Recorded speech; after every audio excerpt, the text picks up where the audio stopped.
Qué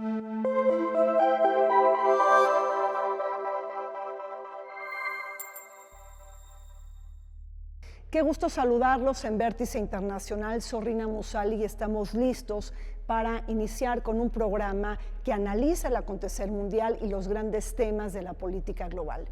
Hoy ponemos nuestra mirada en la gira que realiza Donald Trump a Arabia Saudita, a Emiratos Árabes Unidos y a Qatar y los asuntos que están robando el interés del Medio Oriente. Uno de ellos, sobre todo, las conversaciones nucleares entre Estados Unidos e Irán que se están dando de manera indirecta en Omán y también en Italia. Pero varias preguntas están alrededor de todo esto. ¿Cuáles son los puntos de discordia entre Estados Unidos e Irán sobre su programa nuclear? ¿Se podrá reeditar un nuevo programa nuclear de Irán que reemplace aquel del año 2015? ¿Podrá venir un nuevo acuerdo temporal? ¿Qué consecuencias geopolíticas y regionales tendría todo esto? Les pido por favor que nos acompañen.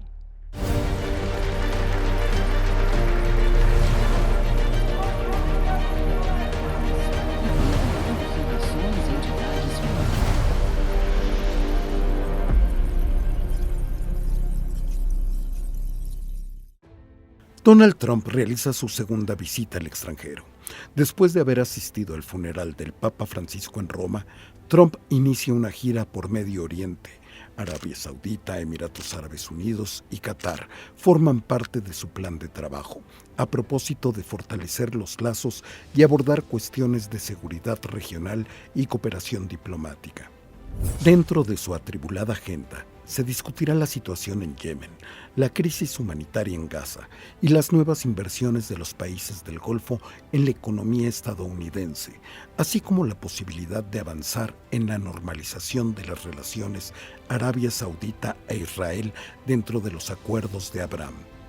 En este tenor, también se espera abordar las tensiones relacionadas con el programa nuclear de Irán y el estatus de las recientes conversaciones indirectas en Omán, a propósito de alcanzar un nuevo acuerdo nuclear de Washington con la República Islámica. A 10 años de la firma del acuerdo nuclear de Irán pactado entre Estados Unidos, Alemania y los 5 miembros permanentes del Consejo de Seguridad y a 7 años del abandono unilateral de Donald Trump, es que ahora Washington está apostándole a la vía diplomática para conformar un nuevo acuerdo nuclear. Un tema de gran interés justamente cuando se celebra la visita de Donald Trump, su gira por Medio Oriente a Emiratos Árabes Unidos, a Qatar y también a Arabia Saudita. Para hablar de un tema tan importante nos acompañan desde la Capilla Biblioteca Miguel Lerdo de Tejada, la doctora, ya casi doctora, Joanna Zubich Green. Ella es coordinadora de la licenciatura de Relaciones Internacionales en la Universidad Anáhuac. Bienvenida, Joanna. Muchas gracias, al contrario. Nos acompaña el doctor Arturo Ponce Urquiza. Él es especialista en geopolítica y seguridad internacional. Bienvenido, Arturo. Gracias, Rina, muy amable. Y está con nosotros Daniel Ocampo, analista internacional. Bienvenido, y también un interesado en los asuntos de Medio Oriente. Bienvenido, Daniel. Muchísimas gracias. Joanna, Trump está de gira en Medio Oriente, su segundo viaje al extranjero después de haber estado participando en el funeral del Papa Francisco en Roma. ¿Cuáles son los intereses de Trump en esta visita, sobre todo a Arabia Saudita?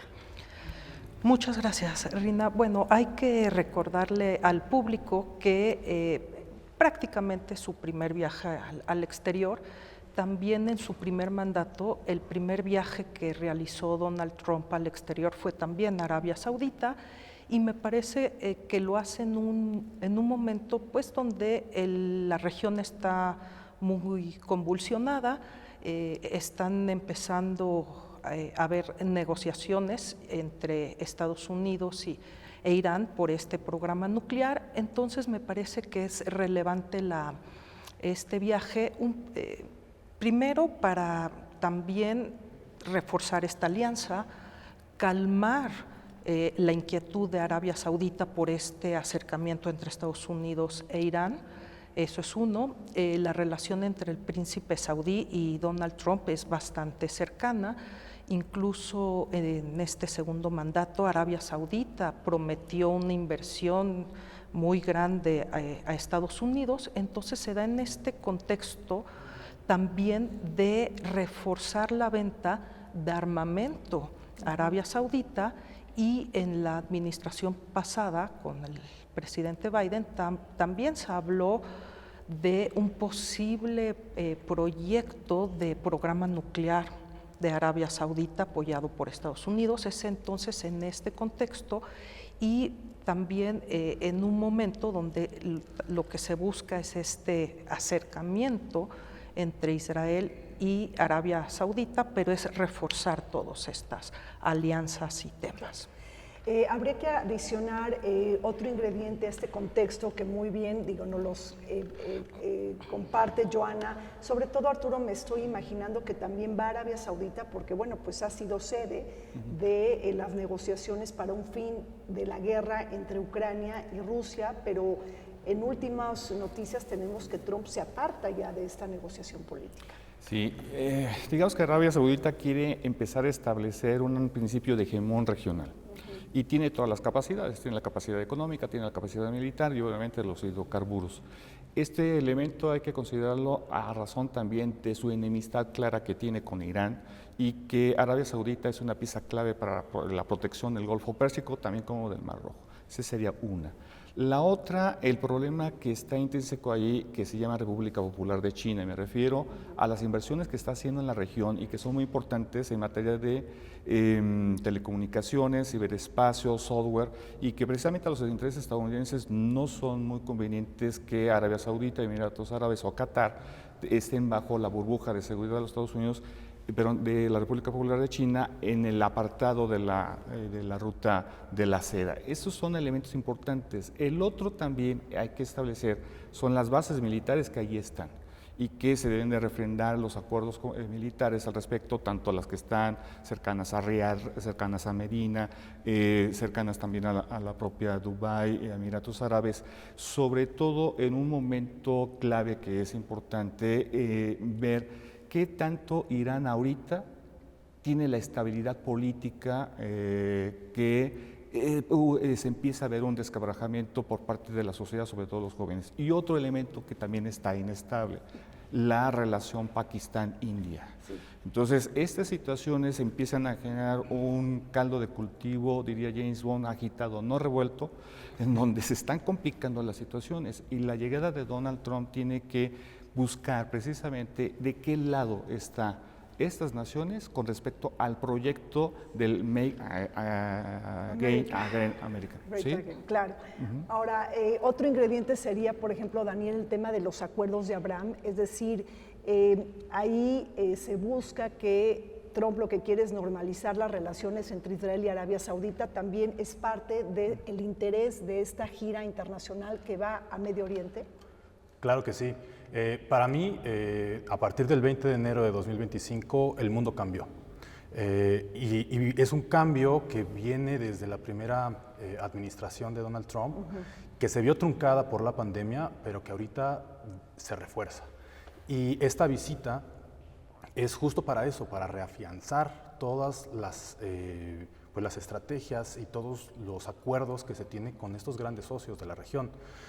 Israel y Arabia Saudita son los principales socios comerciales de Estados Unidos en la región, entonces no puede dejar que exista inestabilidad política ni económica, ¿no? Tanto para beneficio de sus socios como para beneficio de Estados Unidos. Entonces creo que es un punto nodal llegar a calmar todo sí, como lo dicen hace un momento, este caldo de cultivo para que pues, la economía a nivel internacional y de los socios de Estados Unidos se pueda tranquilizar y pueda ser favorable para todos, ¿no? en esta cadena de suministros. Claro.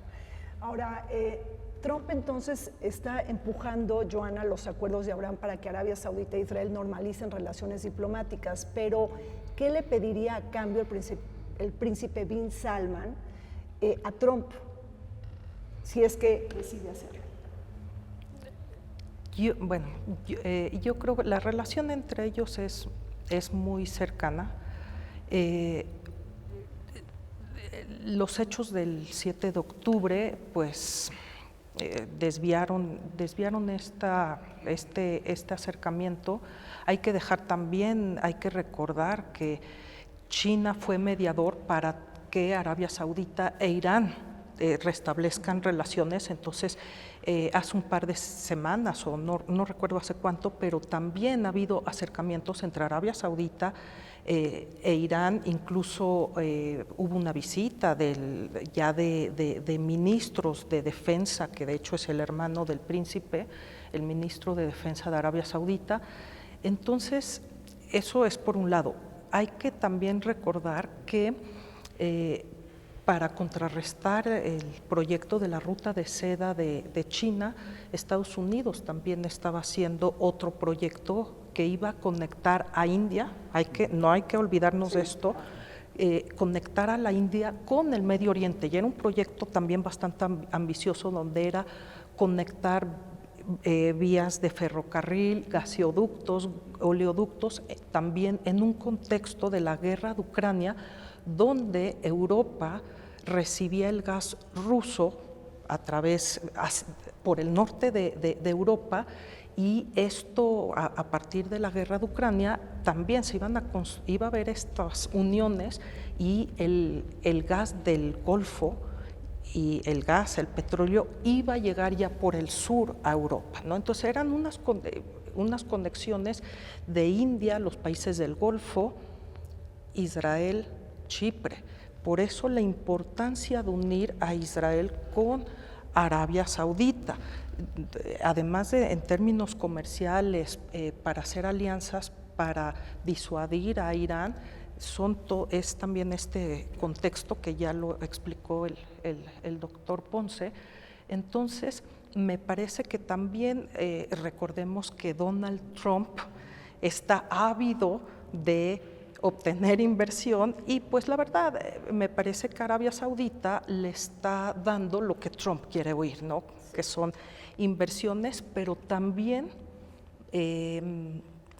compra de armamento militar, que muchas veces solamente se lo daba a Israel. Por ejemplo, Emiratos Árabes Unidos siempre ha pedido estos aviones F-35. Yo no soy experta en militar, pero, y hay que decirlo, Qatar también tiene bases militares estadounidenses, a pesar de que ha apoyado, ¿no?, a Hamas y demás. Entonces, y como ya también lo dijo el doctor Ponce, realmente Arabia Saudita quiere fortalecer su proyección de poder. Entonces, si son fondos de inversiones, entonces ahora, eso en esta también. proyección del poder, ¿cómo juega el tema de las armas nucleares en Arabia Saudita? Sí, a ver, nada más ahí voy a colocar estos puntos porque son importantes. Para la seguridad de los Estados Unidos atraviesa sí el proyecto nuclear, pero también una alianza sólida con Arabia Saudita. Me voy a explicar por qué. De la deuda externa que tiene Estados Unidos, hay 3 naciones claves que tienen esa deuda. Una es China, por cierto, la República Popular de China, la otra es Japón, y el tercero es Arabia Saudita. Precisamente se empiezan a conjugar esos elementos que son claves. El sentido de que yo tengo deuda tuya, y por lo tanto tienes que afianzar la proyección económica y financiera entre los dos países. Siguiente, quiero sí establecer una mejor relación con Israel, pero tenemos que zanjar las dificultades que veníamos tratando de solventar, pero por ciertas circunstancias se han ido haciendo más lentas. Y el otro elemento, el problema nuclear tiene que ver también con una posición religiosa entre chiitas y sunitas. No es lo mismo, y esto hay que dejarlo muy claro, en Irán son persas, no son árabes. Y la percepción de quién es el heredero de la idea de Mahoma, de la proyección entre Mahoma y Dios, es un pleito antiguo y que se ve entre las monarquías árabes en la península y el gobierno teocrático de los ayatolás acá en Irán. Precisamente esta es una condición fundamental para la posición de los Estados Unidos en la región. Han establecido ese mejor contacto, con los países árabes. Donald Trump en algo ha dicho algo cierto. Uno de los grandes problemas que hoy aquejan a la seguridad internacional tiene que ver con la administración Obama. Y la administración Obama permitió el crecimiento del programa nuclear en aras de paso petrolero, o sea, petróleo por enriquecimiento de uranio. El problema es que no hubo el control necesariamente por la Organización Internacional de la Energía Atómica con respecto a para qué se quería ese enriquecimiento de ese material fusionable. Y eso es lo que hoy está en discusión. Imaginémonos que Israel tiene armas nucleares, por default Irán tiene armas nucleares, Pakistán tiene armas nucleares, India tiene armas nucleares, China tiene armas nucleares y hay un reservorio de armas nucleares en Japón, como también en Corea del Norte. Entonces tenemos una especie de media luna que corre desde Corea del Norte hasta Israel, donde la zona es muy peligroso en la forma en que se comporten. Por lo tanto, la presencia de Estados Unidos también es importante en sus bases militares y acabo diciendo una más, la de Diego García, que está en el Índico, que mira directamente para controlar cualquier situación que pueda prevenir. Precisamente están los bombarderos y aviones F-35 con carga nuclear para ante una situación como esta. Claro, Arturo, pero entonces lo que estamos diciendo es que Arabia Saudita lo que está buscando también es que Estados Unidos lo apoye para el desarrollo de su programa nuclear civil, pero después de lo civil puede darse un paso a lo militar. Sí. ¿Lo ves en el panorama, Daniel? Creo que es posible tenerlo en el panorama y creo que al final del camino Arabia Saudita lo que quiere es tener un arma en la mesa, ¿no? Para poder negociar con Israel y con Irán. Si él se quiere proyectar, si Arabia Saudita quiere proyectarse como el líder de la región, pues necesita material con lo cual pueda negociar, ¿no? Entonces, o sea, no le van a hacer caso, no lo van a escuchar, ¿no? Hasta que no tenga pues las armas. Entonces creo que sí es algo de lo que se tiene que tener en cuenta y regreso un poco al punto de toda la administración Obama, todo lo que se hizo para crear este pacto.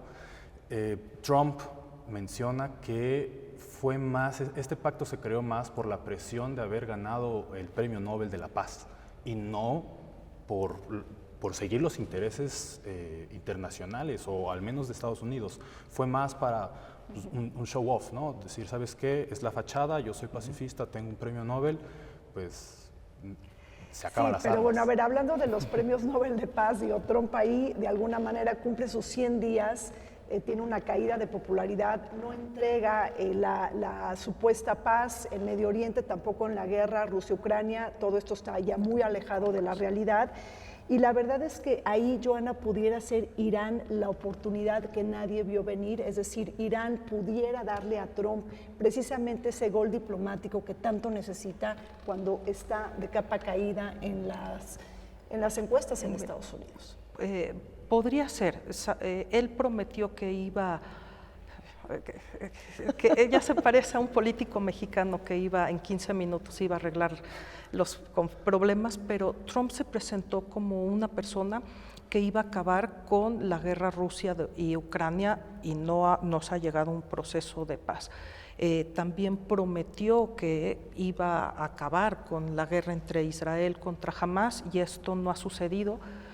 Efectivamente, su índice de popular ha caído mucho y hay que recordar que Trump es más que nada controlar la narrativa y es una persona que utiliza la percepción. Más allá si se logran los acuerdos o no, él tiene que mostrar o asentar la percepción que ganó algo. Y quizás el acuerdo nuclear entre Irán y Estados Unidos puede ser esta percepción, pero hay que tener mucho cuidado porque no es cualquier cosa, ¿no? Complementando lo que decía Daniel y el doctor Ponce, bueno, Arabia Saudita ya también dijo, bueno, si no le compró armas nucleares a Pakistán. Entonces, sí, incluso se hablaba de que iba a haber un ataque en conjunto entre Israel y Estados Unidos a Irán y de repente salió con esta negociación. Entonces, hay que recordar, las relaciones entre Estados Unidos e Irán, ¿no? Están rotas desde 1980.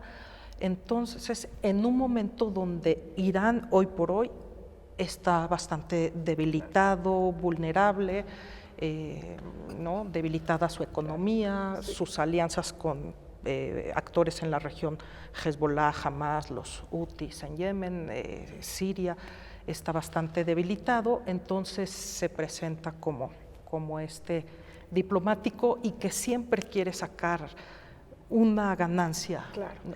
Pero ¿hasta qué punto se puede confiar, por ejemplo, Daniel, en Trump cuando no ha sido un interlocutor fiable? Es decir, abandona el acuerdo nuclear de Irán en el año 2018 y ahora propone pues pláticas, ya se están llevando una serie de negociaciones, de rondas de negociación indirectas con Irán. Es decir, ¿cómo podemos confiar entonces en un Trump que se dice y se desdice y en dónde se coloca el juego de los actores? ¿Cómo lo estás viendo?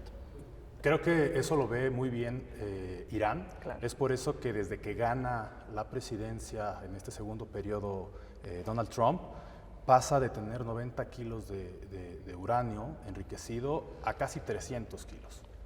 Triplica en meses. Fue de noviembre de 2024 a febrero, marzo de 2025, triplica el uranio.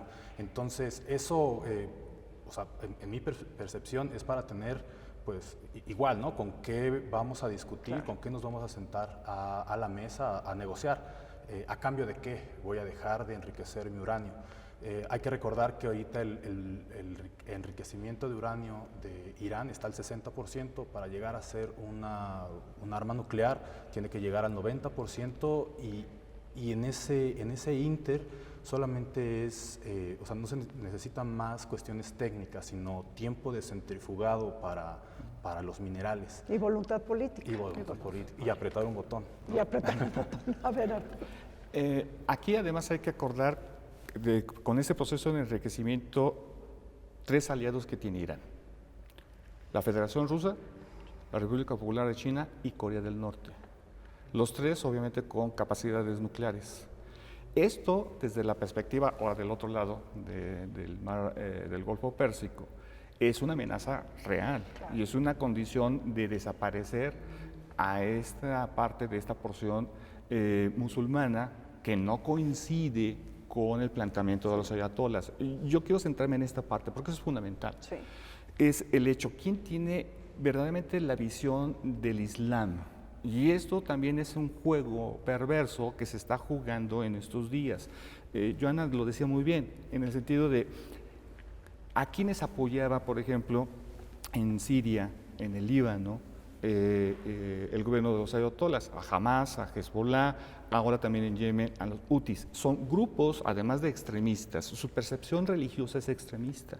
Y esta es una característica que hay que empezar a identificar desde México, precisamente porque no estamos acostumbrados a tratar de entender esa mezcla en donde está lo económico, lo político, pero también lo religioso y los conflictos entre ellos, de una visión divina que cada uno de ellos aparentemente tiene.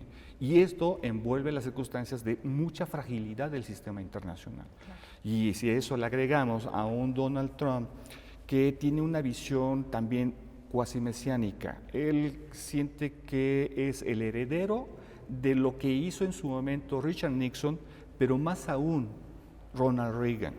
Si uno revisa el discurso con el cual acepta la nominación Ronald Reagan para la presidencia de los Estados Unidos, en donde él habla precisamente de hacer grande a los Estados Unidos, no es invención de Donald Trump, es de Ronald Reagan, él habla de eso. Estados Unidos es cuando está saliendo de la debacle de Vietnam y cómo tiene que volverse a posicionar. Es lo mismo, la debacle en el siglo XXI es a causa de las administraciones Obama, Biden, Harris. Por lo tanto, Estados Unidos está en las condiciones de volver a ser una potencia. Sí, pero no es lo mismo el escenario de la década de los 80s, 90s al actual que tenemos. No, bueno, ahora. Tenemos que incluir ahí a Elon Musk y a Marte y al... Así es. Todo eso, por supuesto, no la guerra de las galaxias. Pues así es, hagamos un corte y regresamos con toda la información sobre la gira del presidente Trump a Medio Oriente.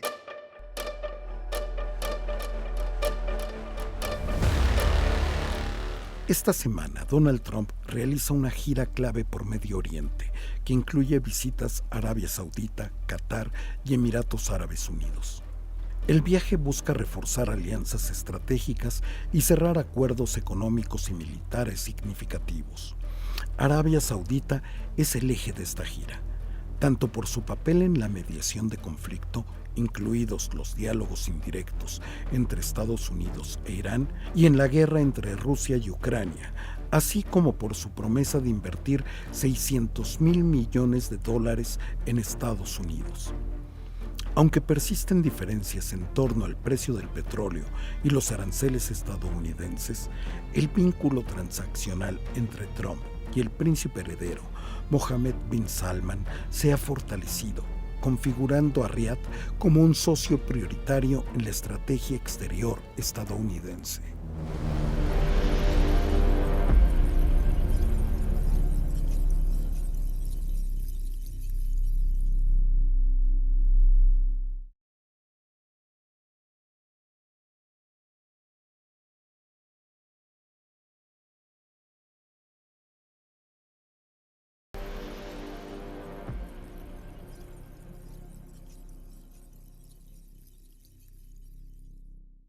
El acuerdo nuclear de Irán, firmado en 2015 entre Estados Unidos, Rusia, China, Francia, Reino Unido, Alemania y el ministro de Relaciones Exteriores de Irán, buscaba eliminar las sanciones económicas a cambio de limitar el programa nuclear de Irán. En 2018, el presidente de Estados Unidos, Donald Trump, se retiró del acuerdo y reimpuso sanciones, lo que escaló las tensiones en la región. Desde entonces, la comunidad internacional se pregunta sobre el desarrollo de armas nucleares en Irán, incluyendo el enriquecimiento de uranio. Trump cuestionó la infraestructura nuclear, el programa de misiles y el apoyo de Teherán a Hamás, Hezbollah y los hutíes. Si fracasan las nuevas negociaciones, Trump ha amenazado con la opción militar, aunque es poco probable que Washington se embarque en una guerra calamitosa en Medio Oriente. Estamos de regreso comentando sobre las conversaciones nucleares entre Irán y Estados Unidos que se han llevado a cabo en Omán y también en Italia. Joana, las pláticas nucleares hasta el momento, ambas partes han señalado que han sido positivas y constructivas, pero todos los que estamos aquí presentes sabemos que hay diferencias muy significativas para llegar a un posible acuerdo nuclear 2.0. Pero ¿qué no sería negociable para Irán? Es decir, ¿dónde está la raya que Irán no va a permitir avanzar y va a decir esto no es negociable? Yo creo que hay que decir, en esa región tienes que ser muy duro, ¿no? Es una región de mucha fuerza. Entonces, a ver, hay que decir que tener armas nucleares sirve para proyectar tu poder y también para disuadir al rival, ¿no? Entonces, eso es uno. Para Irán, me parece que tener armas nucleares es una situación de supervivencia del régimen en sí. Claro. Entonces, eso es por un lado. Por el otro lado, entonces, me parece que Irán Trump, por más que le exija que renuncie al 100% a su programa nuclear, no creo que Irán renuncie a su programa nuclear, aunque justifique que nada más va a ser civil, pero como ya lo dijo Daniel, hay que decirlo hoy por hoy. Irán hoy está más cerca de obtener armas nucleares que en el 2015. ¿No? Ya las tiene, ¿no, Arturo? Deben de tenerlas. O sea, ya debe de tenerlas. O sea. Sí, pero digo, sabe, no, oficialmente no lo dicen, pero obviamente ya tiene la capacidad. Que esa es la línea roja.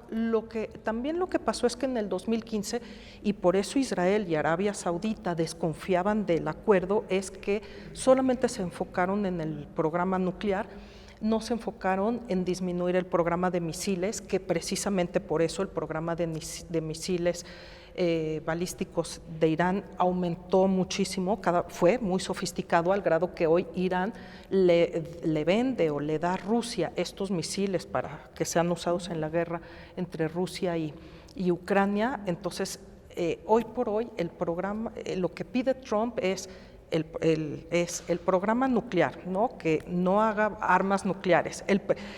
que disminuya el programa de misiles y también que deje de apoyar a todos estos grupos de aliados o de militantes que ya hemos dicho, Hamas, Hezbollah, bueno, a Bashar al-Assad pues ya no lo apoya, y a los hutis en Yemen, que Irán dijo que ya no iba a apoyar a los hutis. Hay que ver si esto es cierto o no, pero me parece que también hoy por hoy la postura de Irán es una postura más pragmática porque su economía está colapsada y le urge que le quiten las sanciones. A ver, Daniel, Joana nos acaba de decir muchas cosas y acaba de complejizar el debate. Y bueno, bienvenido pues la complejización, ¿no? Estamos en tiempos de pensamiento complejo y no de pensamiento simple. Daniel, ¿no es negociable entonces el programa del desarrollo nuclear, es decir, el enriquecimiento de uranio? Y en ese sentido, ¿cuál es el temor de Irán? ¿Caer en una especie de Libia? Es decir, ahí tenemos un símil con lo que pasó con el programa nuclear de Libia. ¿Qué nos puedes explicar de esto? Bueno, hay que recordar que en 2003 se crea una negociación, un pacto nuclear también en Libia, cuando estaba Gaddafi al poder, y aplicaron los mismos conceptos que están aplicando hoy, es el desmantelamiento de tu programa nuclear. No la limitación, el desmantelamiento. Claro. Gaddafi en ese momento también tenía un bloqueo económico y justo, o sea, tenía una espada en el cuello, ¿no? O sea, o me mantengo en mi pacto nuclear o se muere de hambre mi población y pues se levantan en armas contra mí. Entonces, lo que hizo fue dejar a un lado su programa nuclear para abrir la economía. Y 7 años, 8 años más tarde llegó la OTAN. La intervención de la OTAN. Una intervención y lo mataron, ¿no? Entonces, creo que también eso aprendió muy bien Irán. Y no le conviene, o sea, políticamente hablando, para el régimen ayatolá, o sea, no es viable, porque eso significa, o sea, ir a la muerte, ¿no? Que su proyecto político se acabe. Y también creo que los aliados de Irán no lo van a permitir. Desde 2017-2018, el principal socio comercial de petróleo, a quien más le vende petróleo Irán, es China. Es China. Entonces, yo creo que este nuevo pacto nuclear entre Estados Unidos e Irán, si bien va para la región, o sea, tiene dos vertientes. Sí, calmar la región, pero el objetivo claro es China. Ciérrale la llave de hidrocarburos a China para que así pues, pueda ser Estados Unidos great again. Claro. Arturo, entonces Irán no quiere ser la próxima Libia. No, y además aquí hay que tomar este elemento en juego. Hoy, per se, el escenario internacional se juega a través del realismo político. Y lo que nos dice Hans Morgenthau, hay que tener poder político, poder económico, poder social, poder internacional, diplomático y militar, independientemente del tecnológico. Estos elementos, que los podemos aducir a las nuevas variables ya con Barry Bussen y demás, está el elemento geopolítico, y me voy a centrar en esa parte. A diferencia de Libia, que está en el Magreb, acá Irán está pegado en una situación muy complicada y además en donde tiene un aliado cercano a los dos, básicamente. Tiene a la Federación Rusa y a la República Popular de China relativamente cerca, pero al mismo tiempo tiene a los enemigos. Y entonces en ese juego de ajedrez muy complicado que se está gestando, provoca las siguientes situaciones. Cuando el presidente Trump anuncia y dice, si no hay un acuerdo, los vamos a bombardear. Habría que revisar en ese momento cómo se disparó un poquito los precios del petróleo, los precios de las criptomonedas, los precios sobre todo del oro y de la plata. Tendieron a subir por la factibilidad de una guerra. Entonces hay que buscar refugio a las inversiones. Ese es un elemento. El otro que también sería importante en una negociación es cuántas reservas tiene Irán de petróleo, para cuánto tiempo le queda, cuántas reservas tiene Emiratos Árabes Unidos e igualmente, no olvidemos a Kuwait y también Arabia Saudita. Hoy Europa tiene un problema de abastecimiento que se trata por muchos lados. Precisamente Estados Unidos está diciendo, en las zonas en las que no habíamos perforado por fracking o en la que sea, vamos a tener que explotar ese petróleo, ese gas, porque lo necesitan los europeos, para evitar que llegue ese petróleo ruso a esta región. Esos elementos hay que empezarlos otra vez a combinar, porque si algo puede empezar a intentar Estados Unidos a negociar, ok, reduce tu capacidad nuclear, pero te vamos a permitir que puedas vender tu petróleo a Europa, que ahorita que lo necesita, pero en una hábil negociación, un poquito a la de Ucrania. Yo voy a ser el intermediario de ese petróleo. Es decir, me lo vendes a mí a Estados Unidos y yo se lo vendo a Europa. Puede ser una negociación en esas características. Sí, entonces hablando de geopolítica, este concepto como de dominar, pero no ocupar, ¿no? Es decir, o sea, cómo se va moviendo esto. Joana, nos hablaste de los misiles balísticos iraníes, que son muy importantes para Irán. ¿Tú crees que esto esté en la agenda negociadora? Es decir, ¿qué se está platicando ahora en estas conversaciones sobre este tema tan importante? No, yo creo que la venta de armamento y demás es un tema importante y, Rina, hay que también dejar en claro que, por ejemplo, en el ataque que Israel hizo el año pasado, en octubre del 2024, ya ataque directo entre Israel e Irán, que eso fue algo inaudito porque siempre había sido de forma indirecta. Israel le dejó incapacitado a Irán con estos S-300, me parece que Rusia se los dio a Irán.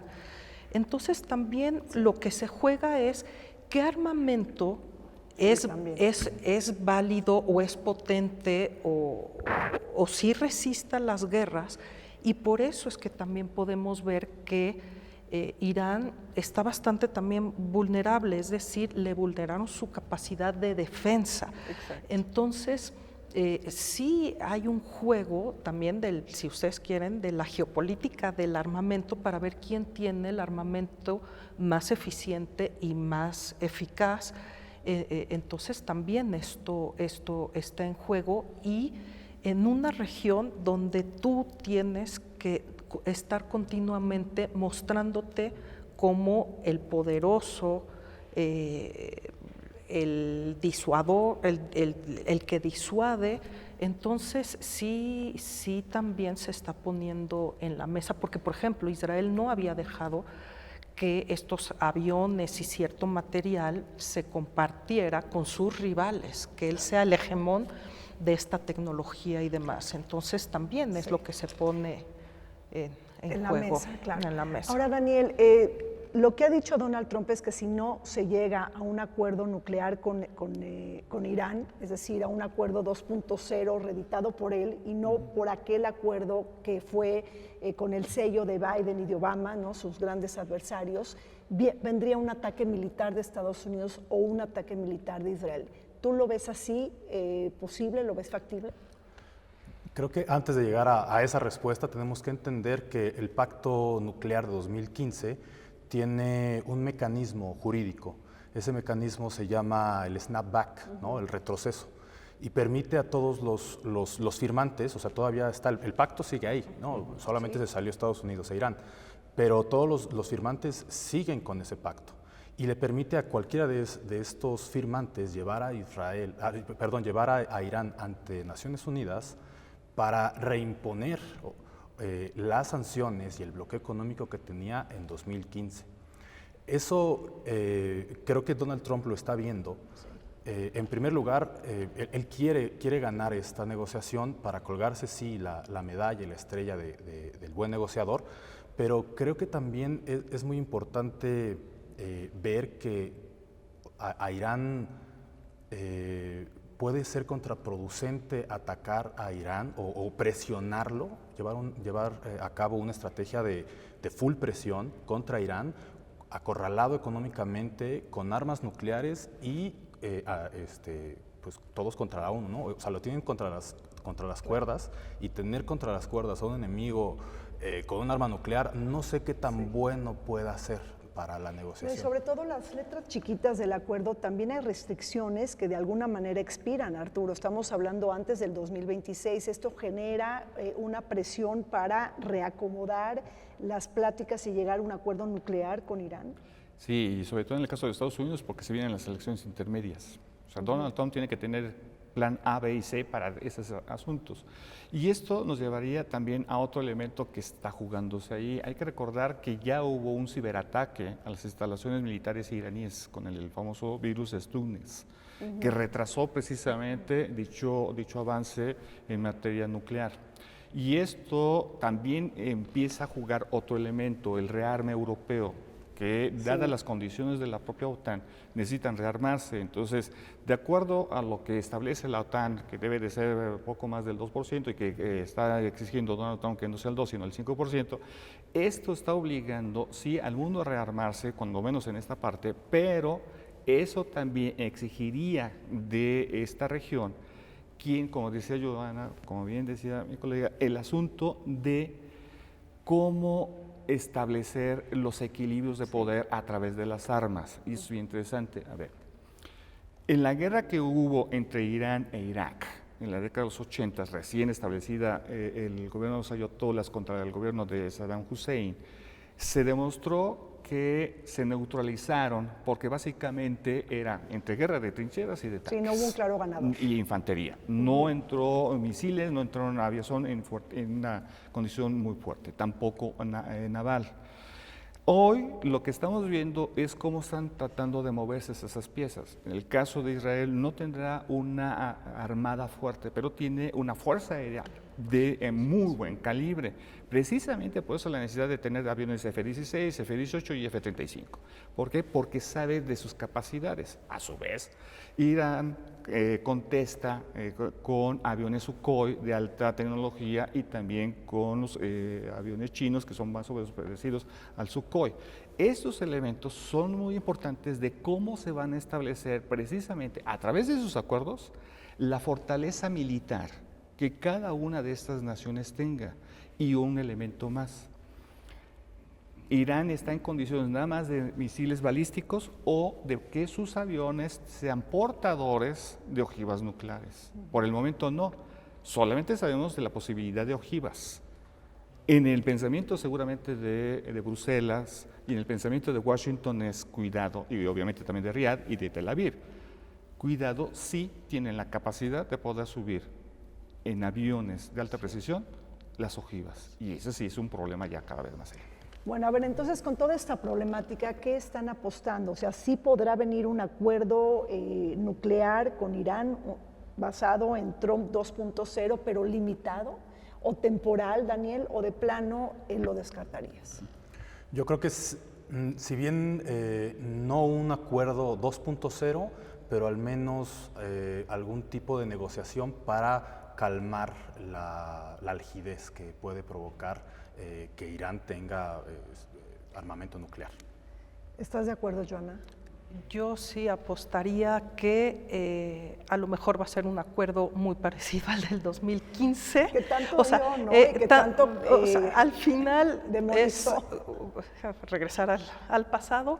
Me parece que como Trump tiene la presión del tiempo, ya lo dijo el doctor Ponce, tiene las elecciones intermedias del 2026, tiene que demostrar resultados y creo que va a ser un acuerdo limitado, pateando el tiempo, lo va a cacarear como si hubiera sido el mejor acuerdo posible, ¿no? Él sabe manejar muy bien esto.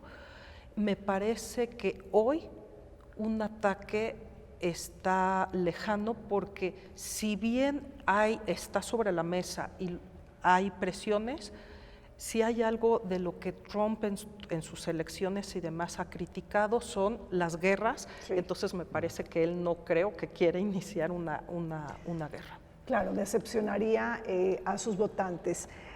Y bueno, se ha vendido como arquitecto de la paz, eso políticamente no es viable. Arturo, ¿cómo está jugando, y lo dijo Joana, la situación interna de Irán? Es decir, ¿cómo estás viendo el posicionamiento del ayatolá? Hubo protestas sociales muy importantes en Irán hace unos pocos años recientes. tenemos todo el tema de la economía, esa vulnerabilidad obliga a Irán a sentarse en la mesa negociadora y a generar una diplomacia de transacción con Trump. Sí, y yo creo que precisamente el régimen trata de buscar sí su sobrevivencia y por el otro lado, ni Occidente ni los propios países árabes buscan la desestabilización del todo de Irán. Me voy a explicar por qué. Una desestabilización de un régimen con armamento nuclear, con las capacidades que tiene, además que han promovido toda una serie de grupos fundamentalistas en la región e incluso en Europa y en los Estados Unidos, más aparte una creo que bastante eficiente red de inteligencia, no es viable que se destruya ahorita ese régimen. Sí tenerlo contra las cuerdas, sí tenerlo prácticamente en la inanición, pero que no caiga.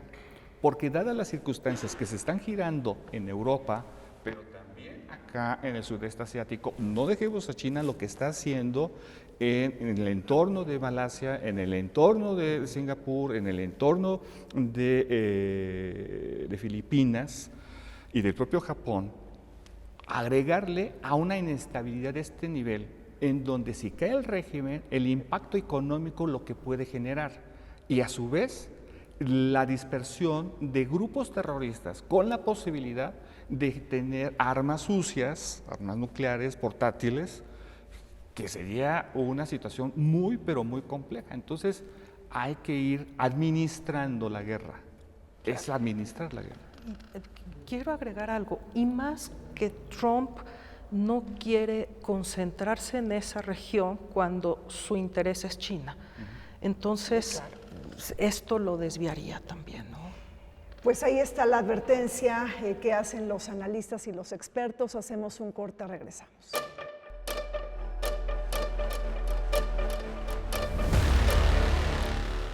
El Plan de Acción Integral Conjunto atraviesa una fase crítica. Tras el retiro estadounidense en 2018 y el avance del programa nuclear iraní, Trump ha mostrado interés en renegociar un nuevo acuerdo, motivado por el deseo de controlar la proliferación nuclear en la región. De momento, se han realizado 3 rondas de negociaciones indirectas en Omán, aunque persisten desacuerdos técnicos. La proximidad de la expiración de restricciones clave en enero de 2026 añade urgencia, pues permitirán legalmente a Irán expandir su programa nuclear, mientras que en el fracaso de la diplomacia podría empujar a Teherán a retirarse del TNP o incluso generar condiciones para una acción militar de Estados Unidos o Israel.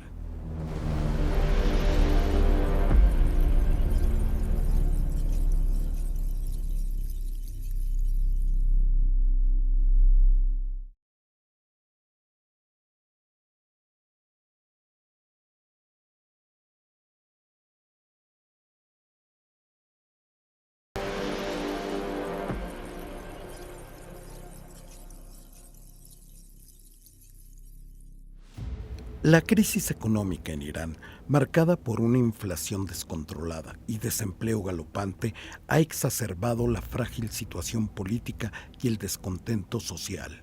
Estas tensiones internas, junto con los golpes geopolíticos recibidos en Siria y las guerras de Gaza y Hezbolá, han debilitado significativamente la posición de Irán en la región.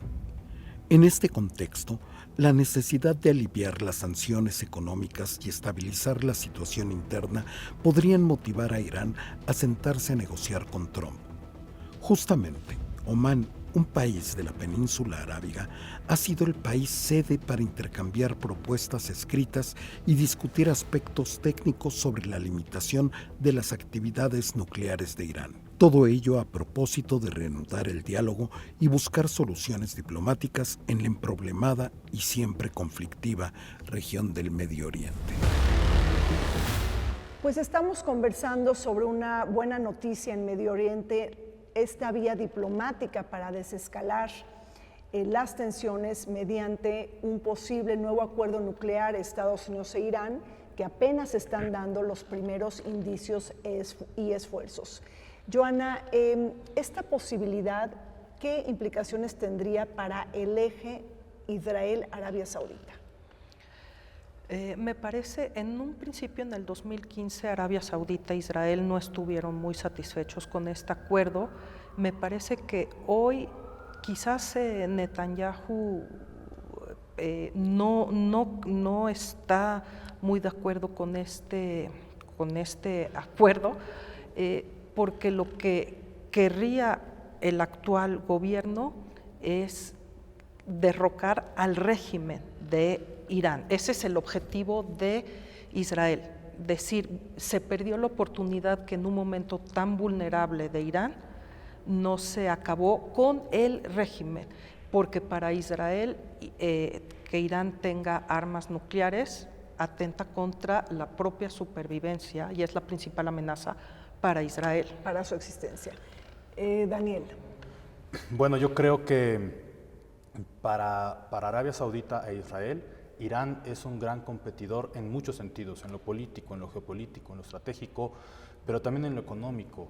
Es un gran competidor porque, quitándole este bloqueo económico para que Irán pueda vender su petróleo a quienes ellos quieran, pues bajarían los precios.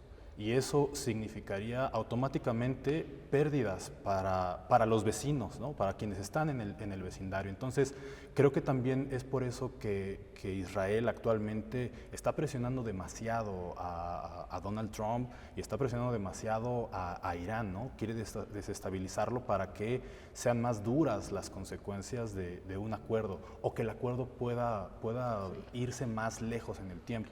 Entonces, creo que sí hay que tomar estos dos agentes internacionales muy en serio, muy en cuenta, porque pues bueno, pueden llegar a crear más problemas de los que existen. Sí.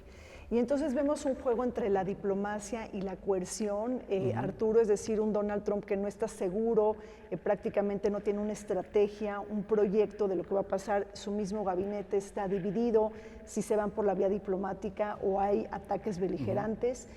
Y bueno, con esto, ¿qué escenarios miras en un corto plazo? En el corto plazo la estrategia de Donald Trump es presionar hasta donde dé. Y precisamente donde dé, yo creo que hay una puerta que le puede ayudar a Trump y le puede ayudar al gobierno de Israel. ¿Y cuál sería? Desbaratar todos los grupos fundamentalistas. Hutis, Hezbollah, Hamas y todos los que pueda haber incluso en el Sahel, porque también ahí hay grupos pro-iraníes. Esta sería una ventaja que se pudiera buscar y eliminar todos esos con el compromiso. ¿Pero se eliminan o se transmutan? Es que ese es el problema.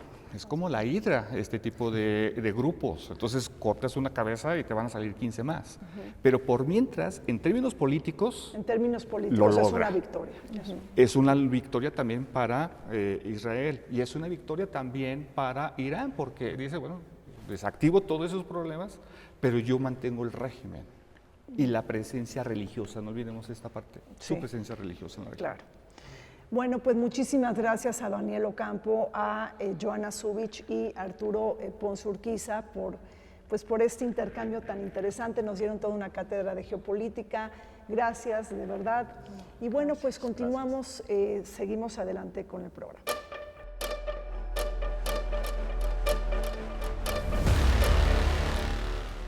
La geopolítica de Medio Oriente se encuentra en una etapa de reconfiguración. Irán ha profundizado su vínculo con Rusia, firmando en enero de 2025 un tratado de asociación estratégica de 20 años que incluye cooperación en defensa. Al mismo tiempo, Irán enfrenta un entorno más desafiante.